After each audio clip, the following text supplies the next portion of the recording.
ერთ-ერთმა აზერბაიჯანულმა მედია საშუალებამ, რომელიც პირდაპირ ასოცირებულია აზერბაიჯანის სპეცსამსახურებთან, ასეთი ინტერნეტ პორტალი არსებობს, კალიბr Az, ასე ქვია, რომელიც აზერბაიჯანში არ არის დამოუკიდებელი მედიები,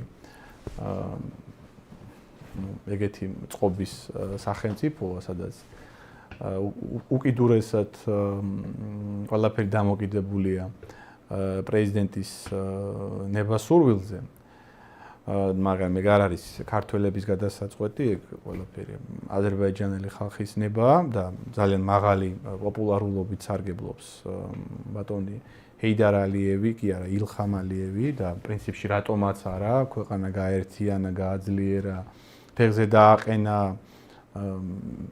წამყვანი სახელმწიფოა სამხრეთ კავკასიაში. წესით საქართველოს უნდა იყოს წამყვანი ქვეყანა სამხრეთ კავკასიაში, მაგრამ ჩვენ ყველაფერი გავანიავეთ, ჯარჯი ჩავაბარეთ, აგერ ხა არაბებს ვასახლებთ და უსმენთ იმას უცნობს, რომელიც გვპირდება, რომ ამ არაბებისგან წმინდანებიც გამოჩნდებიან. ხო და მოკლედ რაშია საქმე? ამ გამომცემლობამ გუშინ გამოაქვეყნა ვრცელი სტატია, სადაც იყო საუბარი იმასთან დაკავშირებით, რომ თურმე საქართველოს სახელმწიფო ხელოვნურ ბარიერებს უქმნის აზერბაიჯანელ გადამზიდავებს ამ საქართველოს გამშვებ საბაჟო პუნქტებზე ხდება ხელოვნურად სისტემატიური დაყოვნება თურმე ამ აზერბაიჯანელი მძღოლების და თურმე ამ ყველაფრის უკან დგას რაღაცა გეგმა, რომ და ეს გეგმა უკავშირდება იმ ფაქტს, რომ ვინაიდან ზანგეზურის დერეფანი შენდება და საქართველოს კარგავს გარკვეულ ლოჯისტიკურ მონოპოლიას, რომელიც მას წლების განმავლობაში გააჩნდა, თურმე საქართველოს ამით გაბრაზებულია და ამიტომ ხდება ეს ყველაფერი. და შემდეგ ბოლოს ამ სტატიის ბოლო მონაკვეთში, პირდაპირ ამ სტატიის ავტორი აჟღერებს პირდაპირ მუქარას და იუწყება, რომ თურმე საქართველოს ტერიტორიაზე ცხოვრობენ კომპაქტურად ძალიან ბევრი აზერბაიჯანელები, საქართველოს მოქალაქე აზერბაიჯანელები, რომლებიც ძალიან როგორ ვთქვათ, ემოციურად აკვირდებიან ხოლმე საქართველოს-აზერბაიჯანის ურთიერთობებს და მათში შეიძლება ამ ფაქტმა რაღაც ცუდი განწყობები მათში დამკვიდრდეს ამ ყველაფრის შედეგად და ასევე მან დასძინა, რომ ბაქო არასოდეს არ მიატოვებს საკუთარ თანამოქალაქეებს და ყოველთვის დაიცავს მათ ინტერესებს, სადაც არ უნდა იყონ ისინი. ხო, ანუ რაზეა საუბარი? ანუ პირდაპირ ას ნიშნავს? იმას ნიშნავს, რომ რამე რომ მოხდეს, აზერბაიჯანს შეუძლია საქართველოს ტერიტორიაზე სეპარატისტული განწყობები დაამკვიდროს და ჩვენი ქვეყნის უსაფრთხოებას და ტერიტორიულ მთლიანობას საფრთხე შეუქმნას. შეგვიძლია თუ გვაქვს სკრინი, რა ვიცი, თვითონად გახსენი ეგ სტატია თუ გაქვს. კი. მოდი ეგ სტატია გავხსნათ. წავიკითხოთ. აგერ არის საქართველოს მოესმა ზანგეზურის ნაბიჯები, ესე ქვია სტატიას. სტატია გძელია, მაგრამ და სტატიის ძირითად ნაწილში განხილვა ხდება იმის, რომ საბაჟოზე აყოვნებენ მძღოლებს, ავიწროებენ, ცუდად ელაპარაკებიან, ეუხეშებიან, მიზეზებს არ უხსნიან.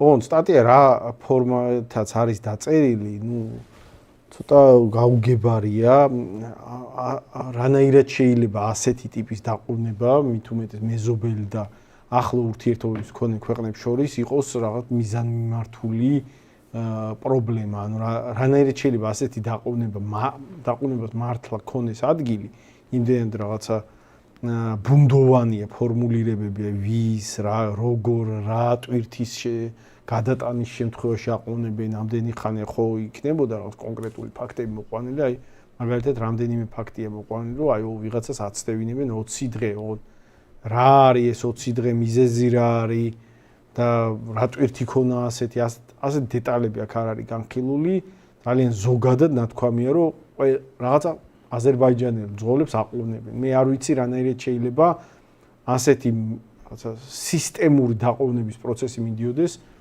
ასეთი ახლო ურთიერთობების მქონე, ხანგრძლივი ურთიერთობების მქონე მეზობელ ქვეყნებს შორის, ხო? უბრალოდ ერთი ზარით მოგვარდებოდა სინამდვილეში რამე ასეთი რო ხდებოდა.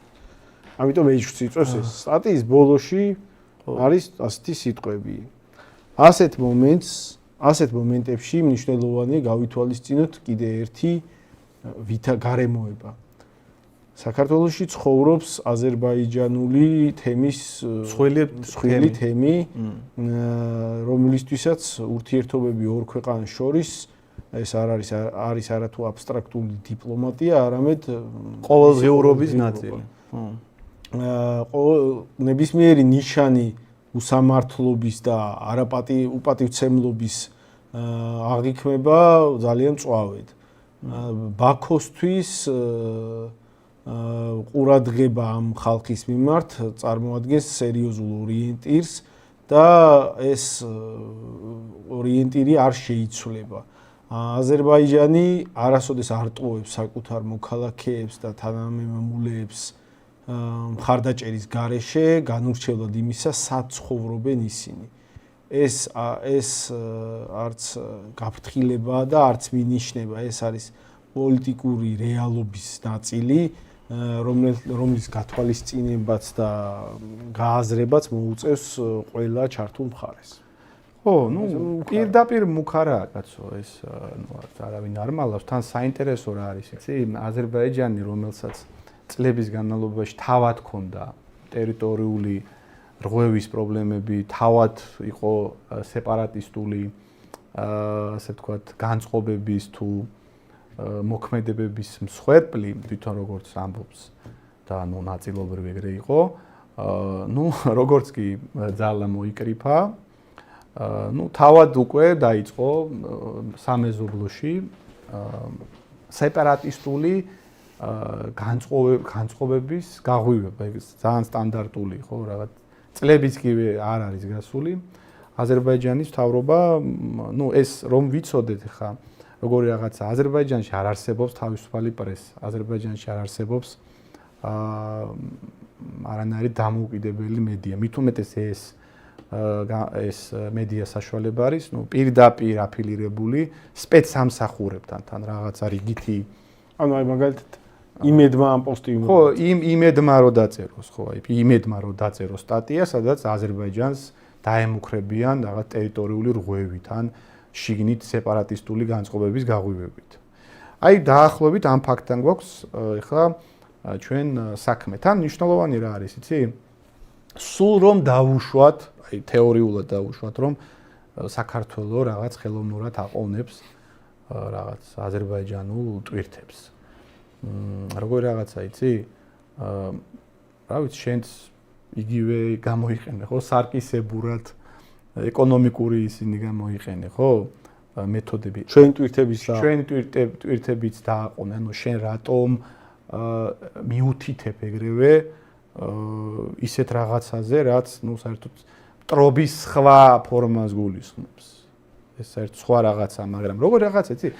ქვეყნები და საერთაშორისო ვითარება ეგრეა აწყობილი, ეგ საქართველოში ვერ გაიგო მთავრობამ და ჩვენმა პოლიტიკურმა ელიტამ, ეგ ჩვენთან ვერ გაიგო ამ ხალხმა და რაღაც ზღაპრებში და ვარდისფერი სათვალე ვერ მოიხსენით კიდე ამდენი წლების განმავლობაში, რომ სინამდვილეში ძალა განაპირობებს და ძალა განსაზღვრავს მათ შორის საერთაშორისო წესებს, სახელმწიფოებს შორის ურთიერთობებს, არანაირი აქ რაღაც უნივერსალური წესები და უნივერსალური კანონები, რომელსაც ყველა ემორჩილება არ არსებობს. ვინც ძლიერდება, მერე ის ცდილობს სუსტ მოახვიოს საკუთარი წესები და ინტერესები და ძალიან საგულისხმო რა არის, იცი?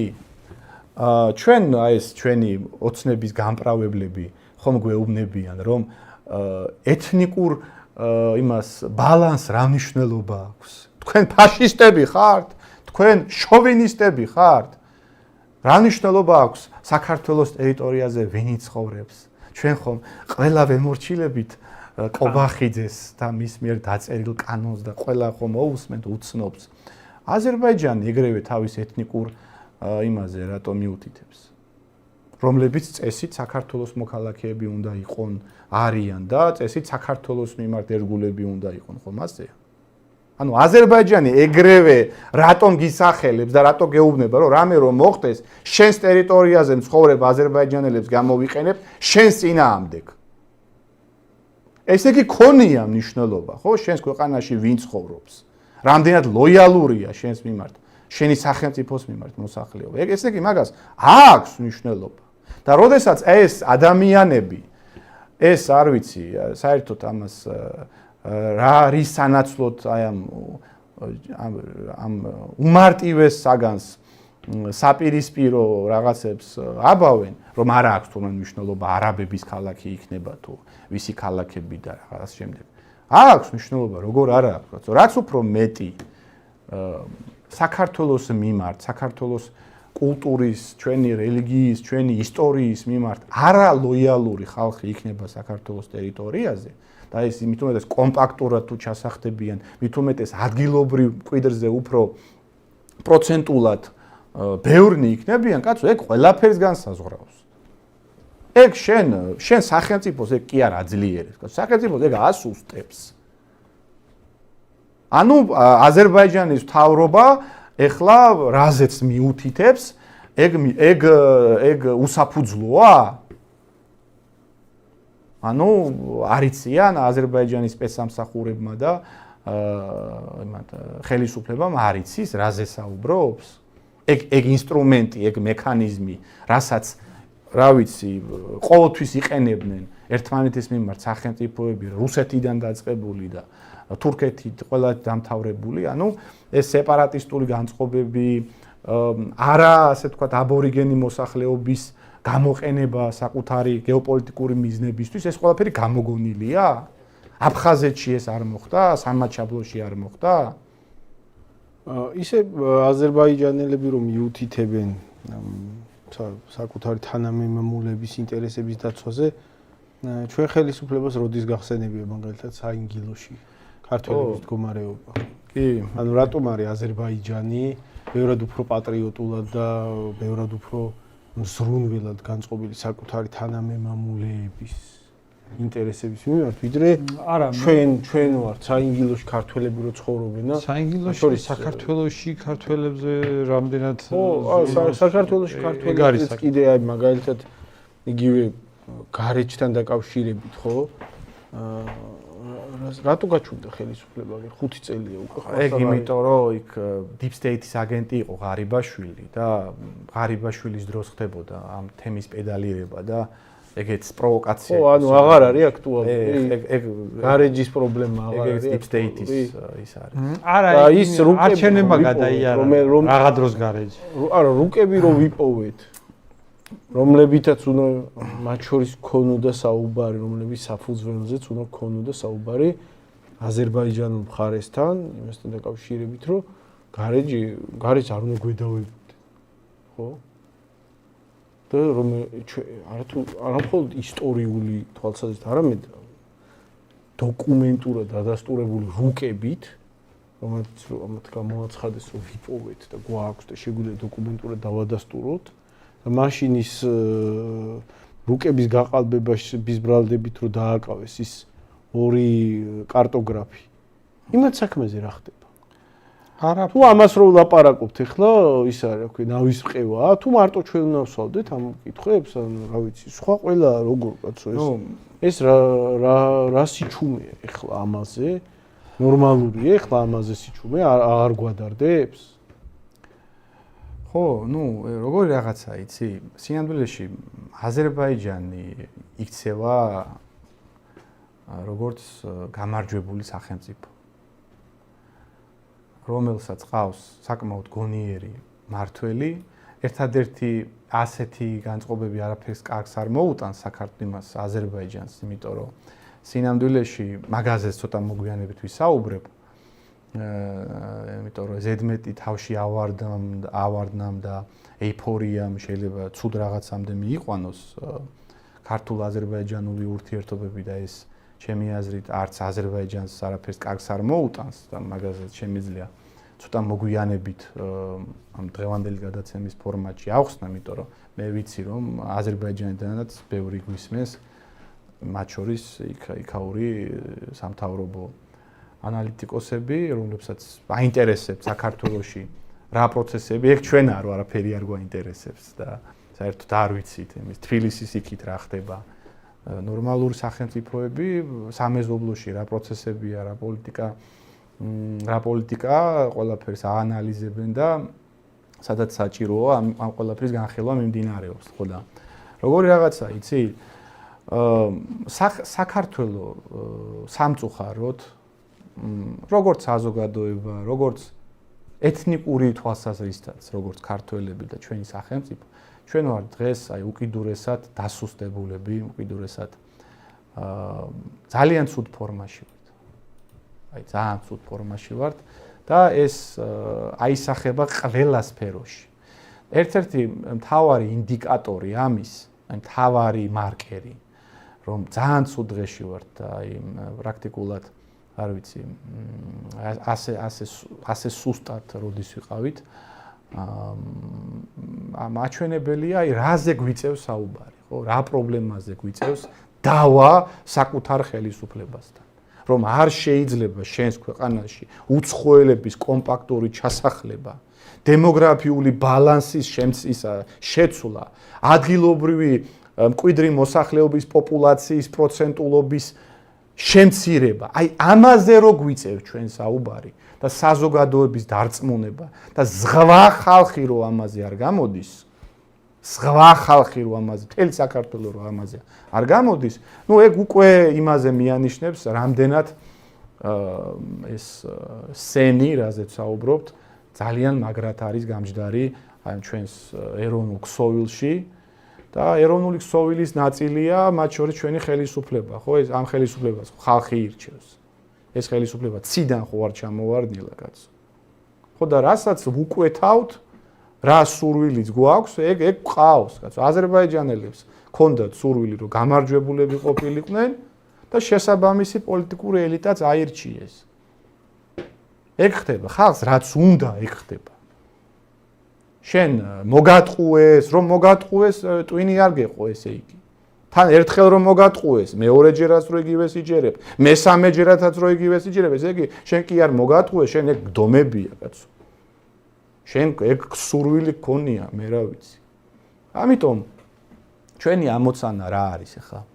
ჩვენი ამოცანაა, რომ ეს საკითხები სწორად, ადეკვატურად შევაფასოთ. ყველაფერს დავარქვათ საკუთარი სახელი, კაცო, და არ მოусმინოთ ამ ვიღაცა ოცნების, ვიღაცა იაფასიან პროპაგანდისტებს, კაცო, რომლებიც გეუბნებიან, რომ რაღაც არაბების ჩამოსახლება და უცხოელების ჩამოსახლება კარგია. თუ უცხოელების ჩამოსახლება კარგია, მაშინ რატომ გვემუქრება ეს ჩვენი მეზობელი ქვეყანა არა უცხოელებით, არამედ საქართველოს მოქალაქე ეთნიკური უმცირესობებით? ეგ თუ ყველაფერი კარგია. ანუ იმით სიძლიერით გვემუქრება მეზობელი, ჩვენი სიძლიერე რაც არის, მაგით გვემუქრება? ეგ არის თუ რაც უფრო მრავალფეროვანია, ასე ვთქვათ, მულტიკულტურული საზოგადოება, მით უფრო სუსტია კაცო საზოგადოება, რა თქმა უნდა, რაც უფრო მეტი სიჭრელეა, მით უფრო ნაკლებად ერთიანობაა, ხომ ასეა.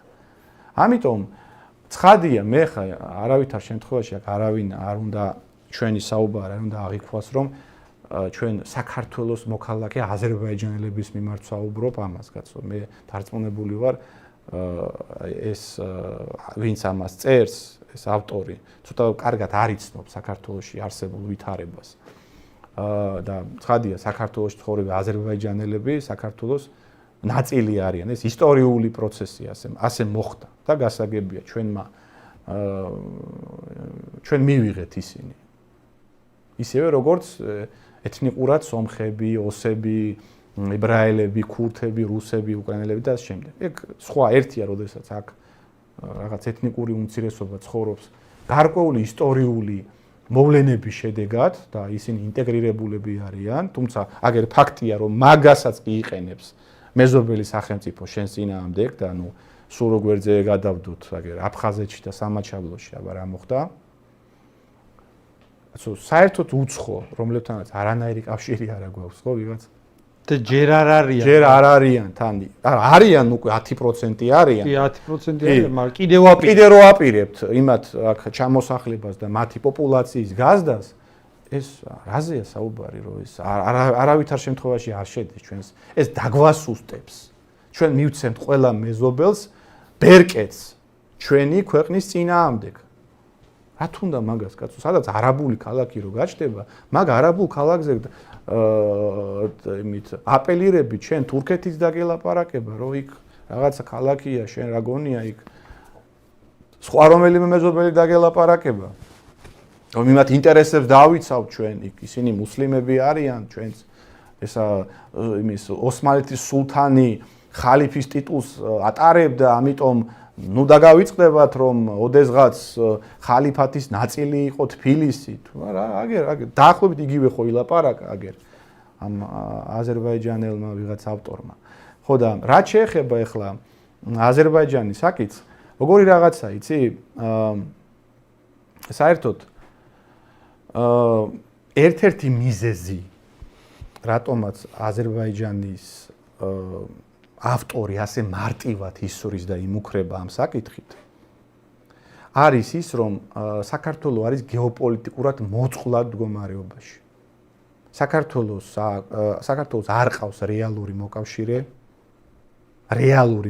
სანდო მოკავშირე, რომელიც მის გვერდით დადგება, იარაღს მიყიდის, ან გადასცემს, ფინანსურად დაეხმარება სხვა საკითხი. რეალურად არ ყავს ახლა დასავლეთი ტროხაა. ბოდიში ჟარგონისთვის არაფრის თავი მაგათ არ აქვს. აგერ უკრაინას ვერ ეხმარებიან, საქართველოს კი არა. და ეგ მაგათ ესმით, ეგ ერთი საკითხი. და მეორე საკითხი, აზერბაიჯანში ესმით, რომ ჩვენ გადამტერებულები ვართ რუსეთთან. ანუ რუსეთ საქართველოს ტრობით ჩვენი მეზობლების სარგებლობენ. ეგ იცის აზერბაიჯანი, მაგდენი ჭკუა მაგათ ყოფნით, რომ თვითონ არ ემტერონ. თვითონ რო არ ემტერონ, მაგდენი ჭკუა ყოფნის და თავის დროზე გეიდარმა და ილხამმა ყველაფერი გააკეთეს, რომ რუსეთთან პრაგმატული ურთიერთობები ქონოდა. სწორედ მაგიტომაც მოახერხეს მე თუნდაც სომხების დამარცხება, რომ რუსეთს სხვა დამოკიდებულება ქონდა, ბევრად უფრო ლოიალური, ვიდრე თუნდაც მანამდე ქონდა. ამიტომ როგორი რაღაცა იცი, ეგ არ უნდა დაავიწყდეს აზერბაიჯანის მთავრობას.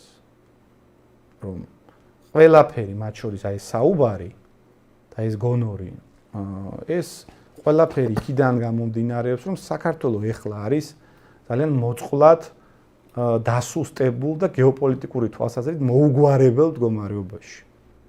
მაგრამ რა ვიცით ხვალ რა მოხდება? ხვალ რომ საქართველო მაგალითად რუსეთსა და საქართველოს შორის ურთიერთობები რო დაალაგდეს, მერწმუნე აზერბაიჯანის ეს გონორი და ეს პოზიცია მკვეთრად შემცირდება. კი, მაგრამ ჩვენი მთავრობის ხო, აი დავამატებ, აი როგორი რაღაცა იცი, ხვალ რომ მაგალითად რუსეთმა, საქართველომ, სომხეთმა და ირანმა რომელთა ინტერესები ბევრ საკითხში ემთხვევა გეოპოლიტიკურ საკითხებში. ირანის, სომხეთის, საქართველოს და რუსეთის ინტერესი რო რაღაც საკითხებში დაემთხვეს და ბევრ საკითხში გეოპოლიტიკურად ემთხვევა. მერწმუნე აზერბაიჯანი ძალიან ცუდ მდგომარეობაში აღმოჩნდება. ძალიან ცუდ მდგომარეობაში. ვერანაირ თურქეთი მას ვერ უშვილის.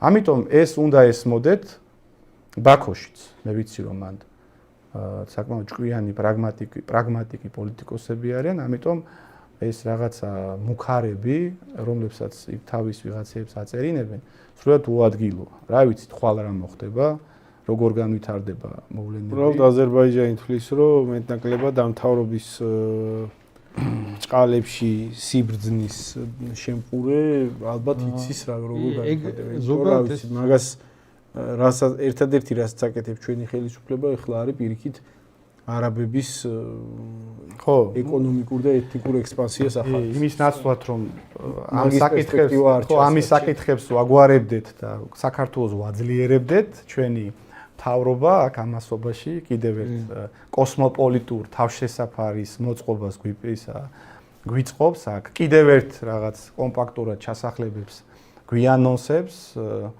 და ოცნების პროპაგანდისტები იმით გვამშვიდებენ რომ ეს ხალხი თურმე მე ინტეგრირდება და საერთოდ მართლმადიდებლობას მიიღებენ და რაღაც ქართველებზე დიდი ქართველები გახდებიან.